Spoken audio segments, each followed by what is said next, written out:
ফেব্রুয়ারি মাসে ২০২৬ সালে নির্বাচন হবে মোটামুটি সুনিশ্চিতভাবে সরকারের হুম, পক্ষ থেকে বলা হয়েছে। রাজনৈতিক দলগুলোর পক্ষ থেকে ডিসেম্বরে প্রত্যাশা করা হয়েছিল। কিন্তু সেই নির্বাচনকে ঘিরে কারো পছন্দ অপছন্দ, মোডাস অপারেন্ডি আমরা আইনের ভাষায় বলি যে কিভাবে নির্বাচন হুম, হবে, কিভাবে এই সমস্ত নানা রকম ধোঁয়া তুলে আসলে নির্বাচন প্রক্রিয়াকে বিলম্বিত করার একটা সুস্পষ্ট লক্ষণ তো আমরা লক্ষ্য করছি। হুম। তারা সবাই ধরেই নিয়েছে একটা নির্বাচন হলে সেই নির্বাচনে বিএনপি রাষ্ট্র ক্ষমতায় আসবে এবং সরকার গঠন করবে।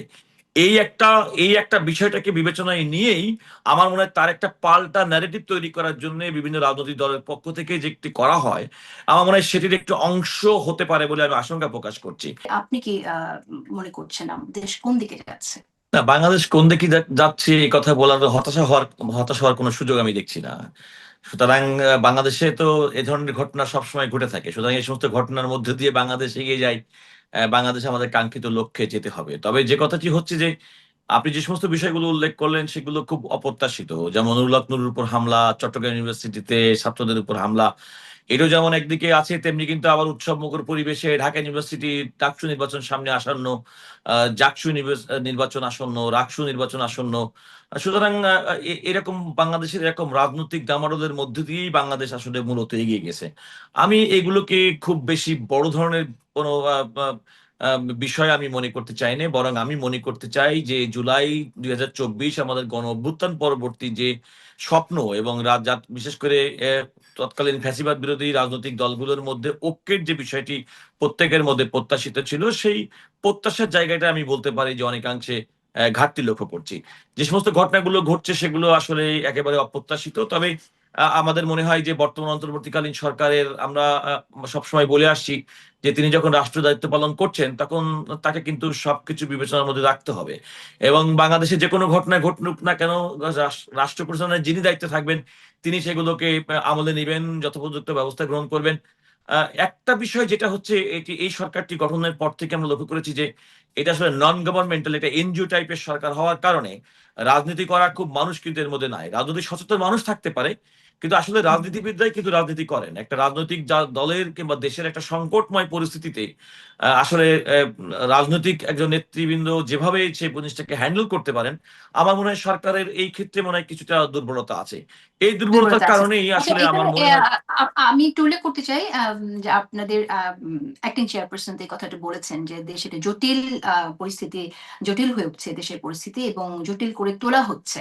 সেই জায়গা থেকেই আমি একটু জানতে চাইছি। আপনি বলছেন হ্যাঁ, আপনি আশার কথাও বলছেন, ডাকসু নির্বাচনের কথা বলছেন, জাকসু নির্বাচনের কথা বলছেন। কিন্তু যে ঘটনাগুলো ঘটছে এবং এই যে ষড়যন্ত্রের কথা আমরা শুনি যে নির্বাচনের আগে আনো আ ষড়যন্ত্র হচ্ছে এবং আপনাদের মহাসচিব বলেছেন নির্বাচন বানচালের চেষ্টা আছে, অপচেষ্টা আছে। সেই জায়গা থেকে একটু শুনতে চাই আসলে আপনি কি হ্যাঁ, মনে অবশ্যই। করেন এ সেই কথা না দেখেন ষড়যন্ত্রগুলো? বিএনপির ভারপ্রাপ্ত চেয়ারম্যান জনাব তারেক রহমান বাংলাদেশের সবচেয়ে বড় রাজনৈতিক দলের নেতা। তার কাছে যে সমস্ত তথ্য থাকবে বাস্তব কথা, এই কথা তো সত্য। যে বাংলাদেশের এখন গণতন্ত্র উত্তরণের জন্য সবচেয়ে বড় প্রয়োজন একটি অবাধ, সুষ্ঠু এবং নিরপেক্ষ নির্বাচন আয়োজন করা। এবং জনগণকে দীর্ঘদিন যাবৎ ১৫-১৬ বছর ভোট দিতে পারেনি, সেই ভোটটা সুনিশ্চিত করাটাই হচ্ছে মানুষের অন্যতম আকাঙ্ক্ষা। এবং রাষ্ট্রের যে মালিকানা এবং রাষ্ট্রের মালিকানা হুম, দাবি করার একমাত্র মাধ্যম হচ্ছে ভোটের মাধ্যমে করা।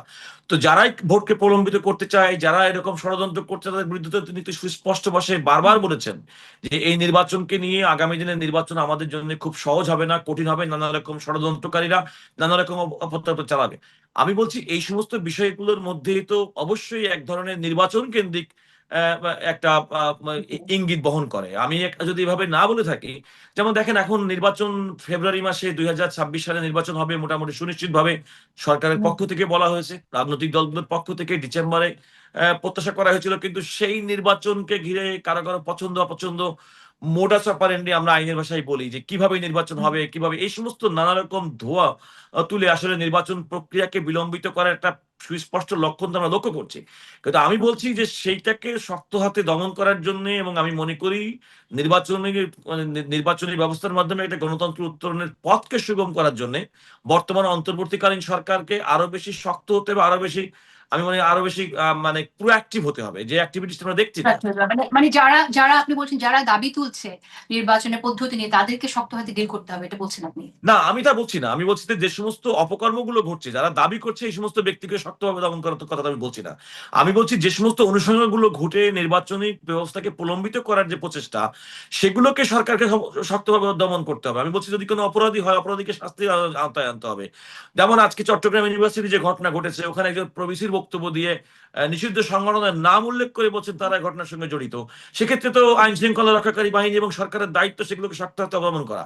সুতরাং ওকে, নির্বাচন আপনি বানচাল করা, আপনি গণতন্ত্রের পথ। ওকে, তার মানে আপনি নির্বাচন বানচালের ষড়যন্ত্র আছে বলছেন, কিন্তু সরকারকে এটা প্রোঅ্যাক্টিভলি কাজ করতে হবে দমন একশো করার বার জন্য, কিন্তু নির্বাচন এ কথা নির্বাচন মনে আমি রাখতে হবে, দেখেছি যে কোনো আসলে যে ব্যক্তির মতামত সচিবের দিতে পর পারে, কিন্তু তার যুক্তির মাধ্যমে তার মতামতকে, এবং সরকার যেটি মনে করে যে এখন, কারণ সরকার তো একটা মাত্র বাংলাদেশের স্টেক হোল্ডার না, রাজনৈতিক অনেক রাজনৈতিক দলগুলোর মতামতের ভিত্তিতে বাংলাদেশকে গণতন্ত্রের আচ্ছা, পথে এগিয়ে নেওয়ার জন্য, মানুষের ভোটাধিকার সুনিশ্চিত করার জন্য, বিশেষ করে ফ্যাসিবাদের উত্থান যেন না হয়, এই সমস্ত ক্ষেত্রে তো সরকারের প্রোঅ্যাক্টিভ রোল প্লে করতে হবে। এবং সেক্ষেত্রে আমি মনে ওকে, করি যে আমি বর্তমান আমি যে আসবো সংকট, আপনার কাছে। এই আপনি বলছেন যে সংকটের সরকার, সমাধান খুব দ্রুত সমাধান হবে যত দ্রুত সম্ভব বাংলাদেশের নির্বাচনের মাধ্যমে গণতন্ত্রের পথে আমাদের হাঁটা। এটাই হবে আমাদের এখনকার সংকট উত্তরণের সবচেয়ে ইজিয়েস্ট পসিবল ওয়ে। আচ্ছা, আপনি বলেছেন যে সরকার এনজিও তে যারা ছিলেন তাদের অনেকের দ্বারা গঠিত যেহেতু সরকার, সেই সরকারের কিছু দুর্বলতার কথা আপনি বলেছেন। এবং এই সরকারের সক্ষমতা নিয়ে আরো অনেকে প্রশ্ন তুলেছে। এখানে আমরা আজকের মিটিং এর পর আমরা দেখলাম যে জামাতের নায়েবে আমির তিনি বলেছেন, এই সৈয়দ আব্দুল্লাহ মোহাম্মদ তাহের বলেছেন সরকার কিভাবে নির্বাচন করবে শঙ্কিত জামাত। আমি এই জায়গা থেকে একটু প্রশ্ন করতে চাই আপনাকে যে আম, তিনি আরো বলেছেন চাঁদাবাজি নিয়ন্ত্রণ করতে না পারা অন্তর্বর্তীকালীন সরকার কিভাবে এত বড় নির্বাচন পরিচালনা করবে তা নিয়ে জামাত ইসলামী শঙ্কিত, এই বিষয়টা আপনাকে জানালাম। তো আপনি এটা কিভাবে দেখেন, সরকার কি দেখেন, আমার একটা সমস্যা নিরপেক্ষ নির্বাচন? এখন বাংলাদেশের সমস্যা হচ্ছে কি, বাংলাদেশে ধরেন যারা যে সমস্ত ক্রিয়াশীল রাজনৈতিক দলগুলো আছে, হুম, তারা সবাই ধরেই নিয়েছে একটা নির্বাচন হলে সেই নির্বাচনে বিএনপি রাষ্ট্র ক্ষমতায় আসবে এবং সরকার গঠন করবে। এই একটা এই একটা বিষয়টাকে বিবেচনায় নিয়েই আমার মনে হয় তার একটা পাল্টা ন্যারেটিভ তৈরি করার জন্য বিভিন্ন রাজনৈতিক দলের পক্ষ থেকে যে একটি করা হয়, আমার মনে হয় সেটির একটু অংশ হতে পারে বলে আমি আশঙ্কা প্রকাশ করছি। কারণ দেখেন, নির্বাচন, এই অন্তর্বর্তীকালীন সরকার আমাদের দৃষ্টিতে সবচেয়ে নিরপেক্ষ সরকার। এই নিরপেক্ষ সরকারের অধীনে একটা অবাধ সুষ্ঠু নিরপেক্ষ নির্বাচন করা সম্ভব, সেটা আমরা যেহেতু বিশ্বাস করি, যখন বিশ্বাস করব তখন শুধুমাত্র নির্বাচন পিছানোর কিংবা নির্বাচনকে প্রলম্বিত করার একটা অজুহাত হিসেবে, কিংবা একটা সুনির্দিষ্ট রাজনৈতিক দল যা জনভিত্তি আছে প্রত্যেকটা দেশের প্রত্যেকটা গ্রামে প্রত্যেকটা ঘরে ঘরে, যার কর্মী সমর্থক আছে, এমন একটা দল নির্বাচনে হলেই ক্ষমতায় চলে আসবে, এই আশঙ্কা থেকে যারা মনে করে যে নির্বাচন প্রলম্বিত করলে আমাদের রাজনৈতিক ফায়দা হবে, তো তারা তো এরকম কথা বলতেই পারেন, কিন্তু এটা খুবই আচ্ছা, আচ্ছা, আমি অপ্রত্যাশিত।